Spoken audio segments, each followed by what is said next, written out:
Girls, tell me about a time where your quick thinking probably saved your life. About 8 years ago, I was leaning over in the back seat, buckling my daughter into her car seat. I got a strange feeling like something was behind me, so I got up to look, and that's when I see a large man approaching me very quickly, arms outreached as if he was going to grab me. My first instinct was to say, "Stop or I'll shoot." He hesitated. That gave me enough time to jump in my car and speed away as fast as I could. I didn't have a gun on me. I don't know what made him not call my bluff, but that saved my life. That day, I went home and registered for my concealed weapons license class, and I've been carrying a firearm ever since. I never want to put myself in a position where I need a firearm and I don't have it ever again. I'd rather have and not need than need and not have. And I'd just like to note it's not carrying a firearm, it's also being efficient with it, so make sure you practice if you can. So a couple months ago at the gas station, I went in, paid, came out, and there was this man that was trying to make small talk, like, "Hey, how are you? How's your day? You look nice," etc. I was in a rush and I wasn't in the mood, so I just said thanks and kept walking past him. As I was walking to my car, I realized I forgot my debit card, so I ran back in to go get it. For some reason, my gut said, do not lose sight of that man, so I kept turning around, even looked at him through the glass when I was inside the gas station. I'm not sure if he thought I couldn't see him, but he literally went the opposite side of my car and crouched. So I always keep my taser/pepper spray with me, so when I walked back out, I went, confronted him, and told him he had to leave or I would call the cops. He told me America's a free country, so he can stand wherever he pleases. Luckily, this really nice guy saw everything from start to finish, had a word with him. The man ended up leaving, and the guy stayed with me until I finished pumping my gas. As I said thank you to the guy that helped me, he said I'm lucky that my doors were locked because the guy tried opening my back doors. So the year is 2015, and I am walking back from Lollapalooza to the train station. I realize at some point in time that there are these guys across the street, and they keep kind of yelling at me and like saying things, but I just kind of ignored them. At some point in time, I realized that they're walking parallel to me. And after the fourth or fifth time I look over at them, I realize that they're not there anymore. So I do a 360 just to make sure that I'm not completely alone, and I wasn't, because they were about a block behind me.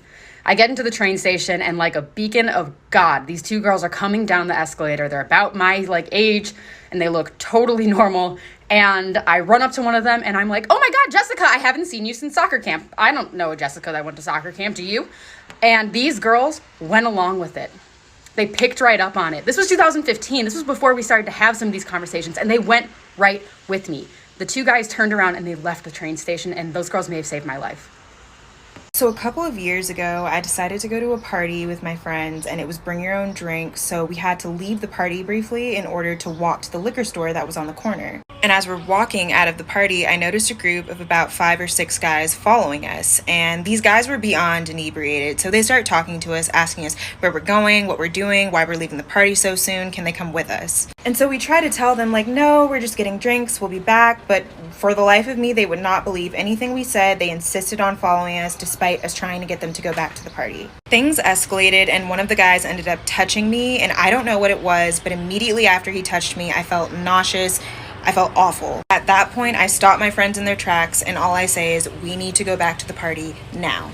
So my friend turns around and tells them, you know what, we're gonna go back to the party. Frankly, you guys are making us uncomfortable. We take 3 steps in the opposite direction, and one of the guys punches a dent in the neighbor's garage. So I'm walking my dog, it's the end of the day, the sun's starting to set, and it's business as usual, when all of a sudden the hairs on my back stand up, and this sort of sixth sense tells me to watch out for the gray van on the road. Now, I've never had a back gut feeling this strong about something before, so naturally I zero in on that van and start drawing a mental map in my mind of all the establishments nearby or all the places susceptible to have people. Because as I mentioned, it's sunset at this point. I'm walking down a pretty deserted road, and even though I have a dog, I'm still a lone woman with no particular defense skills. So I'm thinking of all of that and also calculating the fastest way to go home. I'm simultaneously also physically trying to appear unbothered, more menacing in my posture, and also trying to pretend I haven't noticed the car drive by 2 times at this point. So I'm starting to freak out because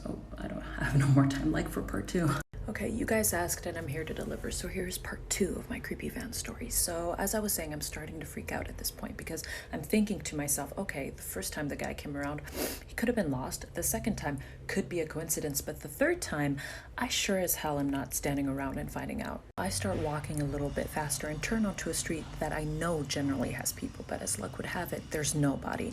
And at this point, I'm starting to sweat bullets and I'm trying to keep my mind from not going all over the place because the van has just now pulled up right beside me. The guy rolls his window down, whips out what appears to be a phone, and starts like recording me. Now, I don't know what in the taken is going on here, but my survival instincts flare up and start screaming, "Not today." So I snap out of my scared daze, call my boyfriend, send my location, tell him to stay on the phone and meet me halfway because I'm about to Usain Bolt all the way home.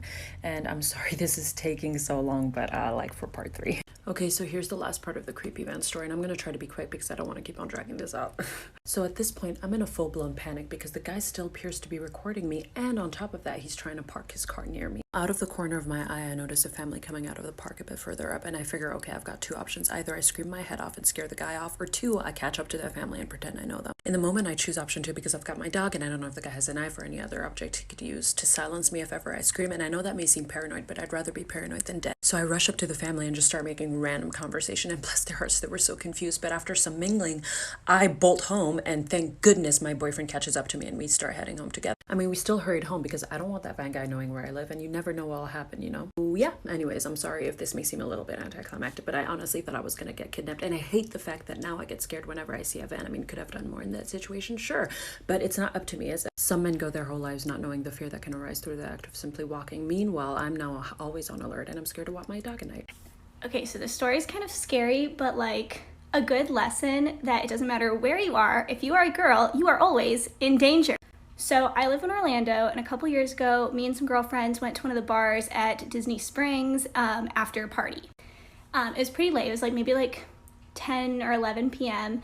And we were just, you know, like enjoying our night. But we noticed this guy sitting in the bar, and he was just like sitting next to a very full glass of beer for like 2 hours straight. So we were like, red flag, red flag.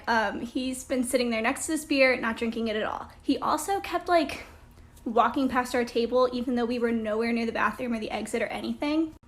We definitely thought this was sketch, so we told our waitress, shout out to Erin, who saved my life that night. Anyway, yeah, they snuck us out the back of the restaurant, and then he chased us into a bathroom, and the police had to come get us at Disney. I'll make a story time if anyone cares. So I'm an Instacart shopper, and that's where people place their groceries online, and I basically go and I shop it for them and I deliver it to their house. I never really thought of it as dangerous until this one night. So I was delivering to a lady, and she wrote in the instructions to meet me at the door, and usually they just say to leave it at the door. So I walk up to her, I immediately get bad vibes from her. She has long, tangly, gray hair. She's wearing a nightgown. She looks like a witch, basically. And I was like, So I hand the bags to her, and she's like, oh, actually, do you think you could go up those stairs and go in that door on the right and just set them in there? It was like an old, creepy apartment complex type of thing, and her husband was standing up there at the top of the stairs. Immediately in my head, I was like, oh my god, I'm about to get kidnapped. So I was like, oh, I actually don't think I'm supposed to. And she goes, no, yeah, you are. I just gave them to her. I ran to my car. I was shaking and crying because I literally almost got kidnapped. When I was in 3rd grade, I had a really old babysitter, and one day he forgot to pick me up from the bus stop after school. At first, I kind of waited, but I didn't act like I was scared until I saw that somebody was watching me and then was starting to walk towards me. Something in me just told me I shouldn't wait for my babysitter, so I just proceeded to walk the way that I would, if I wasn't with my babysitter, to get back to their apartment. Being that I am a terrified 9-year-old, I keep looking back, and as I'm looking back, I see that the dude is still behind me, still very much following me. And I swear, y'all, he was walking faster. Anyway, I get to the top of the hill that leads to my babysitter's apartment, and I see this couple, and I don't know, just something in me just said, cry, girl, cry. I started crying. I ran to them, and I hugged them. I said, this man is following me. And I remember them looking at the man looking at them, and just taking off. Please trust your intuition. Almost got abducted twice in Turkey. I'm going to talk about the second attempt. There were last-minute changes before our flight, so we had to go across town. My sister and I had to catch a bus in the middle of the night. We had a huge black suitcase that was too heavy for us to carry, and the wheels were actually broken. On the bus, I sat across from a man who was mirroring every movement I was making. When I went up to the bus driver, this man literally did this. My sister and I were freaking out and we knew something was going to happen to us as soon as we got off the bus. We didn't speak the same language, no one spoke English on the bus. In a panic, my sister and I were saying, "Hada bihki Suri, Shan Allah, hada ysaadna, hada Arabi." Thank goodness there was a Syrian refugee on the bus, and he told us like, "What's up, how can I help?" And we told him the whole story. He went up to the guy and he was like, "Why are you bothering them? These are my sisters." He got off the bus stop with us, carried a heavy suitcase on his back, and walked with us for 15 minutes.